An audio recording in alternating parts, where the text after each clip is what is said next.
Good morning, welcome to my channel. তোমরা সবাই কেমন আছো? আমি তো বেশ ভালো আছি। চলো আজকে ভিডিওটা শুরু করা যাক। সকাল সকাল ছাদে গিয়ে দেখলাম এই গাছটাতে একটা ফুলও ফুটেছে, আর না নতুন গাছটাতে দুটো কুঁড়িও এসেছে। তারপর সকাল সকাল আজকে স্নান সেরে নিয়েছি। ওই বাজে এখন প্রায় 6টা 10 মতন।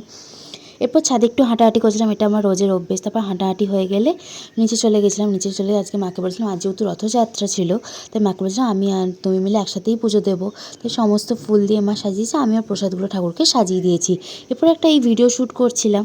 আজকে ব্রেকফাস্টটা নিজেই প্রিপেয়ার করেছিলাম। ছিল গাজর, পেঁয়াজ, শসা, অনেকটা মেয়োনিজ, আর ছিল গোলমরিচের গুঁড়ো। সব কিছু দিয়ে মিক্স করে নিয়েছি। এই যে আমার স্যালাডও রেডি হয়ে গেছে। আর এটা না ভীষণ খেতে টেস্টি হয়। তোমরা একদিন বানিয়ে খেও, পরের দিন থেকে ব্রেকফাস্টে এটাই খেতে চাইবে, এত ভালো খেতে হয় আর হেলদিও আছে। আজকে লাঞ্চের জন্য মা বানিয়েছিল আলু পটল চিংড়ি। অনেক দিন পর ছিল লাঞ্চ ছিল ভাত, শাক ভাজা, আর ছিল আলু পটল চিংড়ি দিয়ে। লাঞ্চে ছাদে গিয়ে একটু খাচ্ছিলাম আচার। আর এটা না হচ্ছে চিনির আচার। আমি গুড়ের আচার একদম পছন্দ করি না, তাই মা এটা আমাকে বানিয়ে দিয়েছে চিনির আচার। বেশ ভালো লাগছিলো খেতে। ওয়েদার ছাদে একটু হাঁটাহাঁটি করছিলাম আর খেয়ে নিচ্ছিলাম। এরপর বিকালবেলা চলে গেছিলাম রথ দেখতে রেডি হয়ে। আর এটা কোথাকার রথ তোমরা জানলে আমাকে অবশ্যই জানিও। জয় জগন্নাথ বলে যাও আমাকে সবাই কমেন্টে। দিয়ে ভগবানকে দর্শন করার পর খেয়ে নিয়েছিলাম আমি এই আইসক্রিমটাই, কুলফি আইসক্রিমটা। বহু বছর পর খেলাম। এই আইসক্রিমগুলো খাওয়াই হয় না, এখন আর পাওয়াও যায় না। এরপর আরও একটা ছোটো রথ দেখে নিলাম।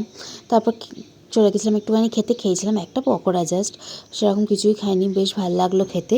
এরপর বাড়ি ফেরার সময় বাড়ি ফিরে দেখি দিদি আজকে প্রসাদ নিয়ে এসেছে। এনেছে লুচি আর মিহিদানা। অনেকটা লুচি মিহিদানা এনেছিলাম। আমার তো লুচি মিহিদানা ফেভারিট, ওটাই একটা খেয়েছিলাম।